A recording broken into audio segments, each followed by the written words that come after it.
Hello बच्चों, आपका अपने YouTube channel SS coaching centre by Sumit sir में स्वागत है। चूंकि आज 16 तारीख है और आने वाले एक दिन बाद आपकी परीक्षा प्रारंभ हो रही है, तो आज हमने सोचा कि भाई आपको हम कुछ एग्जाम के बारे में कुछ टिप्स दे दें, कुछ आवश्यक बातों पे चर्चा कर लें। तो आज हम उसी को लेके आए हैं आपके सामने। भाई आपको एग्जाम हॉल में कैसे व्यवहार करना है, आपको सेंटर पे जाते हुए क्या क्या चीजें लेके जानी है, कैसे आप वहां पे अच्छे तरीके से लिख पाएंगे, कैसे आपकी कॉपी जो है अच्छी लिखी जाए और आपके नंबर अच्छे आए बोर्ड परीक्षा में, हम आज उन सारी चीजों को कवर करेंगे। तो आप शुरू से अंत तक हमारे साथ बने रहिएगा। 10 से 15 मिनट का आपका समय लेंगे हम, लेकिन 10-15 मिनट में आपको बढ़िया एनर्जी मिलेगी और अच्छे से आप रिलैक्स होकर पेपर देंगे। आप चलते हैं अपने हम टॉपिक पे। अच्छा, इससे पहले यदि आप अभी हमारे चैनल पे नए हैं तो सब्सक्राइब कर लें हमारे चैनल को, बेल आइकन को भी प्रेस कर लें, जिससे हमारे द्वारा डाले गए वीडियो का नोटिफिकेशन सबसे पहले आपको मिल सके। अब हम बात करते हैं भाई एग्जाम सेंटर की। बात करें स्पेशल 10th की 12th की बात करें तो भाई सेकंड राउंड पेपर देने जा रहे हैं, थोड़ा प्रिपेयर हैं, एक बार वो बोर्ड पेपर दे चुके हैं। लेकिन 10th वाले बच्चों की बात की जाए तो ये फर्स्ट टाइम पेपर देने जा रहे हैं, इन्हें बड़ी घबराहट होगी, बड़ी समस्या होगी। कैसे क्या होगा? कुछ नहीं होगा भैया, बिल्कुल रिलैक्स रहो, कोई समस्या नहीं है। हम बता रहे हैं, सारी चीजों का ध्यान रखना, आप एकदम रिलैक्स रहेंगे। सबसे पहली बात हम करते हैं एग्जाम सेंटर पर क्या क्या सामग्री लेकर जाएं। दूसरी बात करेंगे एग्जाम हॉल में कैसा व्यवहार करें, और तीसरी बात करेंगे किन किन बातों का आप ध्यान रखें। वो कॉपी को लिखते समय, परीक्षा हॉल में बैठते समय, वहां जाते समय, सारी चीजों को हम कवर करेंगे। तो हम कुछ मूलभूत चीजों की बात करते हैं। जैसे सबसे पहली चीज, सेंटर पर जाना। आपकी परीक्षा अगर देखी जाए तो 8:30 बजे, अगर हाई स्कूल की बात करें 8:30 बजे आपकी परीक्षा प्रारंभ होगी, और यदि 12th की बात करें तो 2 बजे आपकी परीक्षा प्रारंभ होगी। आपको करना क्या है, अपने सेंटर पे लगभग 45 मिनट पहले या 30 मिनट पहले, मान के चलिए आप 45 मिनट बिफोर अपने सेंटर पे पहुंच जाएं। अच्छा, एक और चीज होती है कि सेंटर पे पहले पहुंचे क्यों, तो हम बता दें क्यों पहुंचे। भाई सेंटर पे पहले पहुंचने का मतलब होता है आप रिलैक्स होके वहां पहुंच गए। यदि लेट होने लगा तो आपके मन में घबराहट होगी कि हमें तो लेट हो रहा है, हम कैसे वहां पे सारी चीजों को करेंगे, कैसे वहां पे हम अपना रूम खोजेंगे, कैसे बैठेंगे। क्योंकि फर्स्ट डे की बात है बेटा, इसलिए आपको कम से कम 45 मिनट बिफोर अपने सेंटर पे पहुंच जाना है। तो इस चीज का आप ध्यान रखेंगे। आप सुबह 7:45 तक अपने सेंटर पे पहुंच जाएं। अच्छा, सेंटर पे पहुंचने के बाद क्या करना है, हम उस पर भी चर्चा करेंगे। तो सेंटर पे पहुंच के आप सबसे पहले गेट के पास में, जहां आपका सेंटर गया होगा उसके गेट के पास में एक स्लिप लगी रहेगी रोल नंबर की, आप अपना रोल नंबर खोजिएगा। जैसे हम बात करते हैं, मान लीजिए किसी का रोल नंबर इतना है। अच्छा, ये लिखा कैसे मिलता है, कैसे हम खोजते हैं, तो ऐसे लिखा रहेगा भाई, एक तरफ लिखा रहेगा रूम नंबर, फिर यहाँ पे रोल नंबर इतने से इतने। तो मान लीजिए ऐसे लिखा है 22, 35, 42, 35, और 45 से 22, 35, 42, 35, 70 तक। तो अगर आप देखें तो आप इन स्टार्ट के डिजिट को मिलाएंगे तो सेम है, यहां पे भी 35 तक। अच्छा, इसके बाद 61 है, तो क्या 61 इनके बीच में पड़ रहा है, ये चीज आप देखेंगे और आपको समझ में आ जाएगा आपका रूम कहां पे है। आपको लास्ट के 2 डिजिट मिलाने हैं कि आपका रोल नंबर कहां है। बहुत ज्यादा अगर सर पे लोड नहीं लेना चाहते हैं तो भैया लास्ट के 2 से 3 डिजिट मिलाइएगा कि किसके बीच में ये पड़ रहा है। 3 डिजिट कह सकते हैं कम से कम। तो आप लास्ट के 3 डिजिट मिला लेंगे कहाँ पे पड़ रहा है। अगर नहीं आ रहा है तो भैया पूरा आप मिलाइएगा और ऐसे पता चल जाएगा आपका रोल नंबर कहाँ पे है, किस रूम में है, आपको रूम पता हो जाएगा। तो सबसे पहले आप सेंटर पे पहुंचेंगे बिना घबराहट के। 45 मिनट बिफोर जब पहुंचेंगे कोई घबराहट नहीं होगी।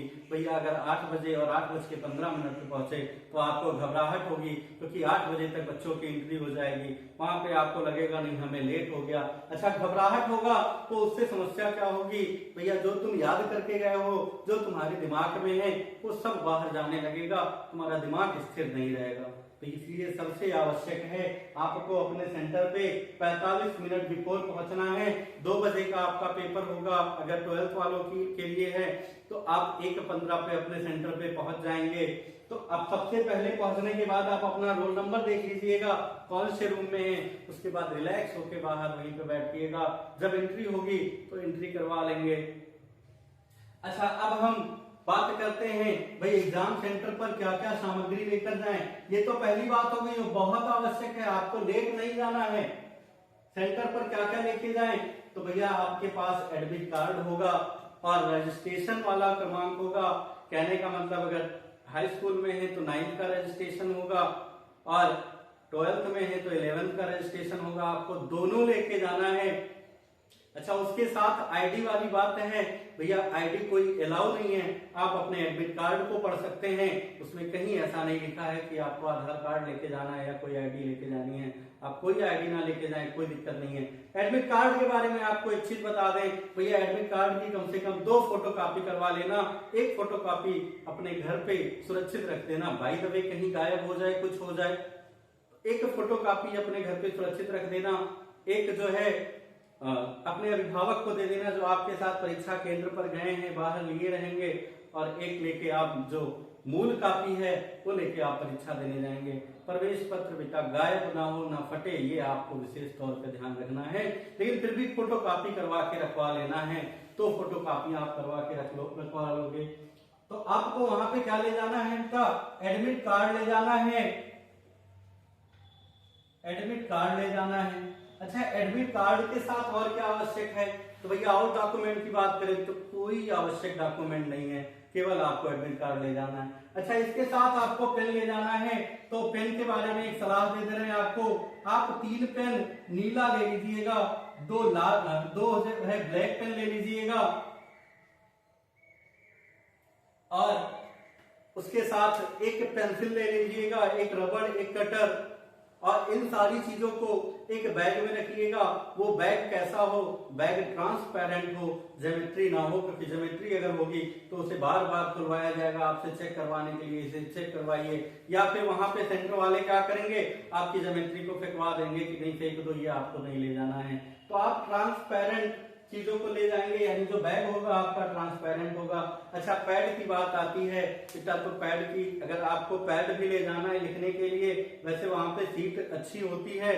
यदि आप पैड ले जा रहे हैं तो पैड आप एकदम नया लेके जाएंगे, उस पर कुछ लिखा ना हो।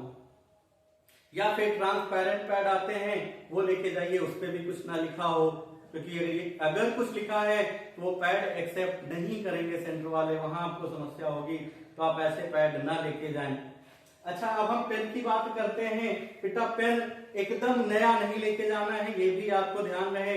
आप ध्यान दें, जब आप नया पेन लेके आते हैं और लिखना प्रारंभ करते हैं तो वो उतना अच्छे से नहीं चलता। लेकिन अगर वो पेन से आप 2-4 पेज लिख लिए हैं, उसके बाद देखते हैं वो पेन बहुत अच्छा चलता है, बिना रुके चलता है, तो आपको क्या करना है, अभी भी आपके पास समय है। आप जिस पेन को ले जाना चाहते हैं उस पेन से 1-1 पेज, 2-2 पेज घर पे कुछ लिख के वर्क कंप्लीट कर लें। अच्छा, इससे क्या होगा, पेन आपका सही चलेगा, बिना रुके चलेगा, अच्छा चलेगा, क्योंकि उसका निब जो है, निब कहने मतलब जो पॉइंट है वो घिस जाएगा। तो ये पेन के बारे में आपके लिए हो गया। तो आपको वहां ले जाना है केवल क्या, एडमिट कार्ड, लेखन सामग्री, उसके अतिरिक्त आपको कुछ नहीं वहां ले जाना है। अच्छा, आप और क्या करेंगे भाई, अब और यहाँ पे क्या आवश्यक है, यहाँ पे ये आवश्यक है आप सारा जेब अपना चेक कर लेंगे, जितनी भी जेबें हैं वो चेक कर लेंगे, कहीं कोई कागज का टुकड़ा तो नहीं पड़ा है या कहीं कोई सामग्री तो नहीं है। आपके पास केवल लेखन सामग्री होनी चाहिए बेटा और एडमिट कार्ड होना चाहिए, इसके सिवा और कोई चीजें ना हो। अच्छा, अब हम आते हैं अपने पॉइंट पे। अच्छा, जो दो ब्लैक पेन की हमने बात की, इसमें भी आप ध्यान रखना, ब्लैक पेन एक होता है थोड़ा मोटा चलता है डार्क पेन, और एक होता है पतला चलता है, एग्जांपल लिए 3 रुपए वाला। तो जो डार्क पेन होगा, मोटा पेन होगा, उस पेन का यूज आप OMR सीट को भरने में करेंगे, और जहां उत्तर लिखना है प्रश्न उत्तर, वहां पे भी आप उसका पेन का यूज कर सकते हैं।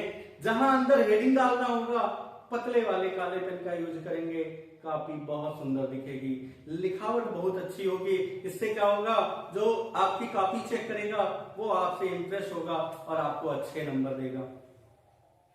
तो ये इतनी सारी चीजें इसके लिए हो गया। अब एक चीज और करना है। अब जो हमने बात की थी, भाई घबराहट होती है, डर लगता है, कोई डर आपको नहीं रखना है, कोई घबराहट नहीं है। आप सिंपल ये मान के चलिएगा कि हम अपने विद्यालय में पेपर देने जा रहे हैं। जैसे आपने हाफ ईयरली पेपर दिया, जैसे आपने प्री बोर्ड पेपर दिया, आप ये मान के चलिएगा हम ऐसे ही पेपर देने जा रहे हैं, बस अलग जा रहे हैं, लेकिन उससे कोई मतलब नहीं है। क्यों नहीं है? क्योंकि आपको नकल नहीं करना है, और जब नकल नहीं करना है तो हमें डर किस बात का। हम एकदम ओपन माइंड होके, एकदम रिलैक्स होके, कोई टेंशन नहीं, कोई घबराहट नहीं, कोई डर नहीं, रिलैक्स होके पेपर देंगे। बेटा रिलैक्स होके पेपर दोगे, बहुत अच्छा पेपर जाएगा। तो ये इतनी सारी चीजें हो गई। एग्जाम सेंटर पर क्या क्या सामग्री लेकर जाना है आपको, तो भैया एडमिट कार्ड लेके जाना है, लेखन सामग्री लेके जाना है, और कुछ नहीं लेके जाना है। हमने ये भी बता दिया एग्जाम सेंटर पे जाके आपको क्या करना है, आपको अपना रूम खोजना है और रूम कंफर्म रखना है। आप जब अंदर जाएंगे तो आपकी चेकिंग होगी, चेकिंग होने के बाद वहां किसी भी अध्यापक से आप पूछ सकते हैं, सर ये रूम नंबर किस साइड है, वो आपको बता देंगे। अच्छा, अब हम आते हैं कि एग्जाम हॉल में कैसा व्यवहार करें। ये भी एक आवश्यक चीज होता है कि एग्जाम हॉल में हम कैसा व्यवहार करें। एग्जाम हॉल में हमारा व्यवहार एकदम मधुर होना चाहिए। किसके प्रति? भाई जो वहां पे कक्ष निरीक्षक है, जो वहां पे अध्यापक लगे हैं, जो सर जी हैं, उनके प्रति हमारा व्यवहार एकदम मधुर हो। अगर हमें कोई समस्या है तो हम विनम्रता से, सर जी ये चीज नहीं जान पा रहे हैं, वो आपको पूर्णतः बताएंगे। भैया तेज से नहीं बोलोगे, चिल्ला के नहीं बोलोगे, सर जी को बुरा लगेगा बेटा। वहां पे वही अधिकारी हैं, वो चाहे तो तुम्हारी कॉपी पे रेड पेन चला सकते हैं, वे चाहे तो तुम्हें क्लास से निकाल सकते हैं कि ये बच्चा जो है अनुशासनहीनता कर रहा था, ये दुष्टता कर रहा है। तो ऐसी चीजों से बचने के लिए आपको वहां पे विनम्र रहना है और आदर के साथ उस कक्ष निरीक्षक के सामने अपनी बातों को रखना है। तो ये एग्जाम हॉल में आपका व्यवहार हो गया। अच्छा, एग्जाम हॉल की बात करें तो वहां पे आप जहां जिस सीट पे बैठेंगे अपने आसपास चेक कर लीजिएगा, भाई कोई कागज का टुकड़ा तो नहीं पड़ा, कोई पेज तो नहीं पड़ा है, कोई नकल सामग्री तो नहीं पड़ी है, कोई किसी ने फेंक तो नहीं दिया। इन सारी चीजों को आप ध्यान रखेंगे। आप सबसे पहले जहां बैठना है उसके आसपास सारी चीजों को देख लेंगे। क्यों?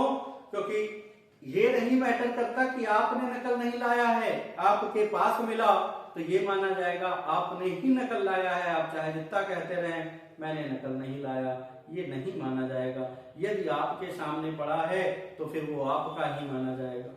इसलिए आप सबसे पहले इस चीज को भी चेक कर लेंगे, अपने सीट के आसपास कहीं कुछ ऐसी सामग्री तो नहीं पड़ी।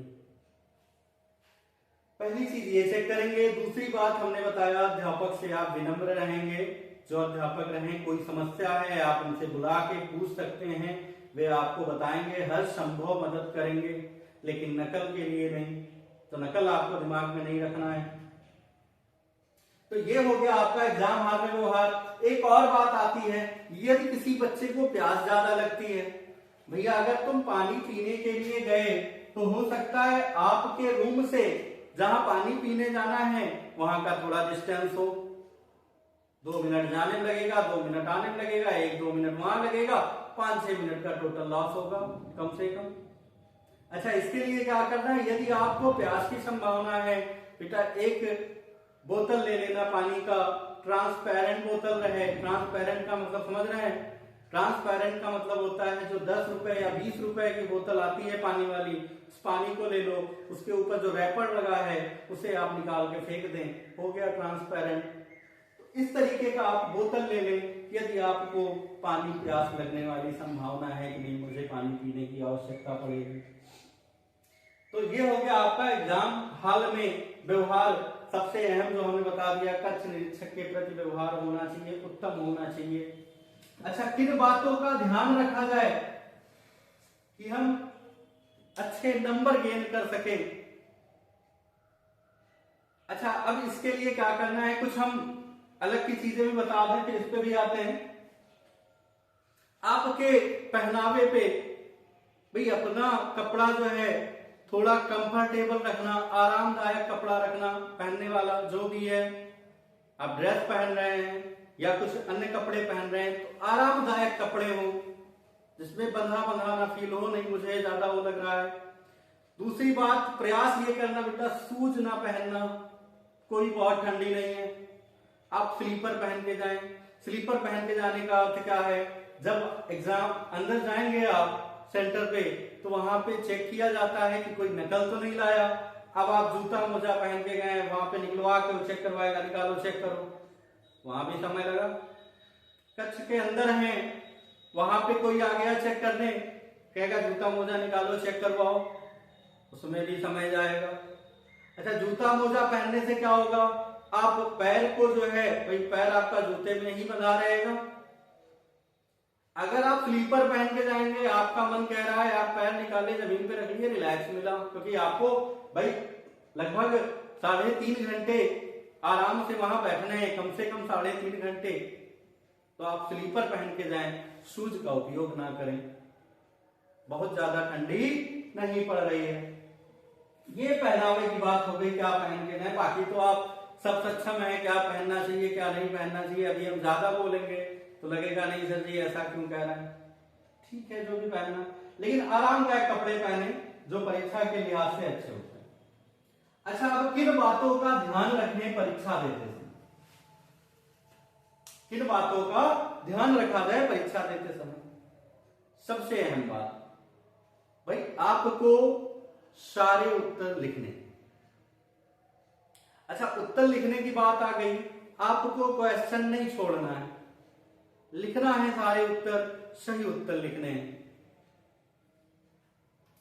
राइटिंग की बात करें, साफ सुथरा लिखना है, बिल्कुल टॉपिक वाइज लिखना है, जैसे कह रहा है वैसे लिखना है, उत्तर देना है। भैया अगर नंबर गेन करना है, 2 तरीके का नंबर होता है, एक होता है भैया नंबर गेन करना, एक होता है नंबर पा जाना किसी तरीके से। तो अगर नंबर अधिक गेन करना चाहते हो, अधिक नंबर पाना चाहते हो, भैया टॉपिक वाइज अच्छा लिखना, बहुत अच्छा नंबर आएगा। राइटिंग साफ सुथरी हो, राइटिंग में कोई कमी ना हो, ये विशेष तौर पे आपको ध्यान दें। अच्छा, अब हम बात करते हैं भाई, लिखते लिखते कहीं हमें लगा कि ये शब्द गलत हो गया, जैसे लिखा है वह बाजार जाता है,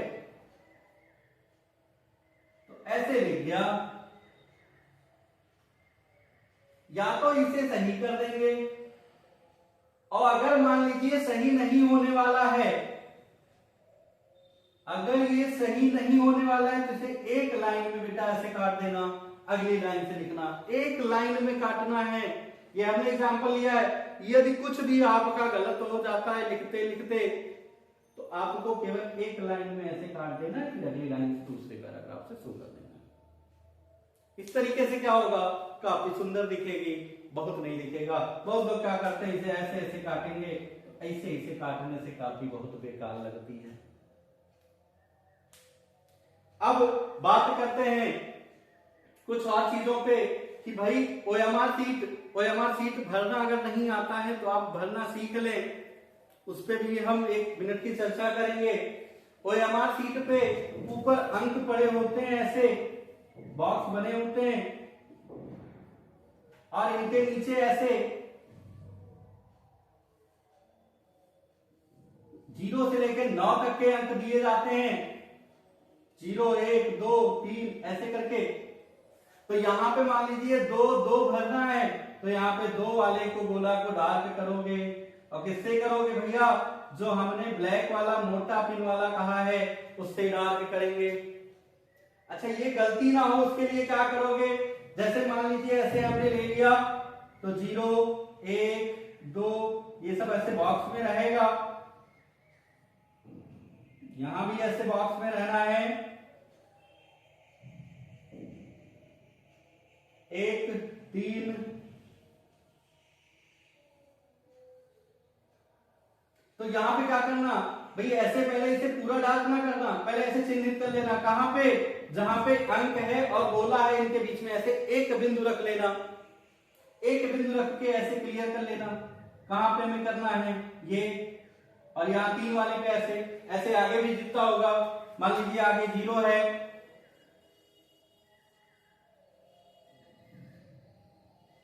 ऐसे आगे जो है ऐसे एक बार ऐसे रख के चेक कर लेना, फिर उसके बाद ऊपर से फिर टैली कर लेना, यदि सही है तो भैया पूरा गोला कर लेना। समझ में आ रही बात, ऐसे हो मार्कशीट आपको भरना है।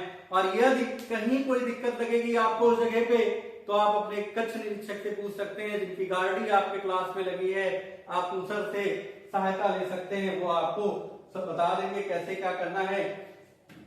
अच्छा अब एक सबसे अहम बात भाई, जब हम पेपर दे चुके तो उसके बाद का जो 15 मिनट बचा है उसमें क्या करें, आपको ऐसे प्लान करना है कि आप 15 मिनट पहले पेपर खत्म कर दें। अच्छा एक और चीज बता दें जो छूट गया था भाई, वहां पे यदि सामग्री ले जाने वाले बात आती है तो आप घड़ी ले जा सकते हैं, लेकिन कौन सी घड़ी बेटा, सिंपल घड़ी ले जा सकते हैं, कोई स्मार्ट वॉच नहीं ले जा सकते हैं, सिंपल घड़ी जिसमें टिक टिक करके कांटे चलते हैं, आप वही घड़ी ले जा सकते हैं, बाकी कोई घड़ी नहीं। वो 20 रुपए वाली हो कोई दिक्कत नहीं है, 30 रुपए वाली हो 50 रुपए वाली हो, क्योंकि उससे आपको केवल समय देखना है।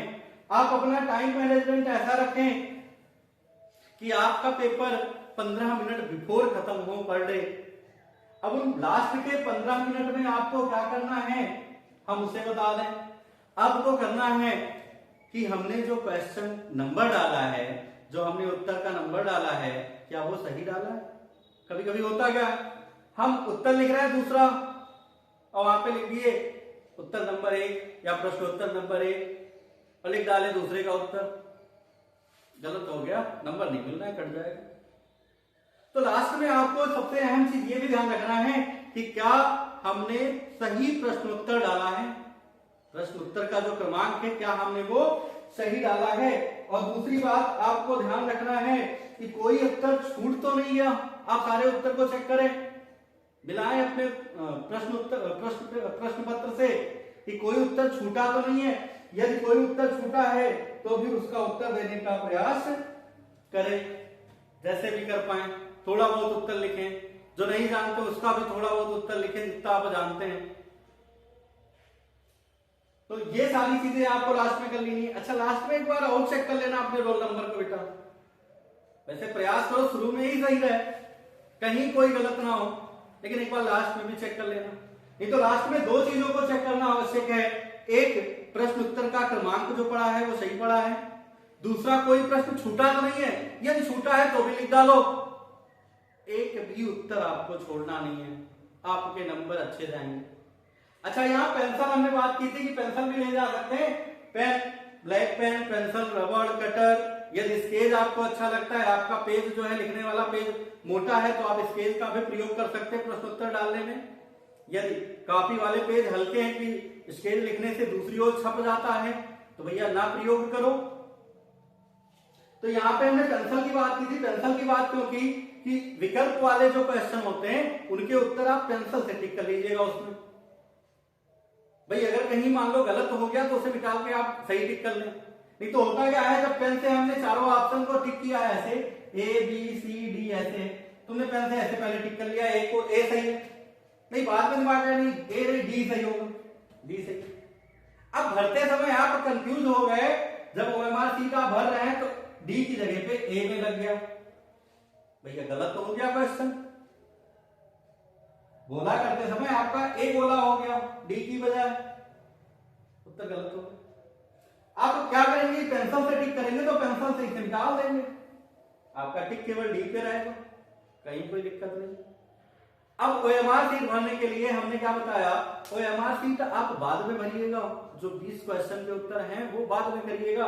पहले 20 के उत्तर आप अपने प्रश्न पत्र पे टिक कर लेना, उसके बाद अपने कॉपी वाले उत्तर लिखने, उसके बाद जब उसके लिए टाइम रखो 10 मिनट का 15 मिनट का एक्स्ट्रा कि मुझे पहले भर लेना है, तो आपको मान के चलिए 11-15 पे अपना OMR शीट भरना है, जो प्रश्न उत्तर वाले हैं ABCD, बाकी रोल नंबर तो आप पहले ही भर लें।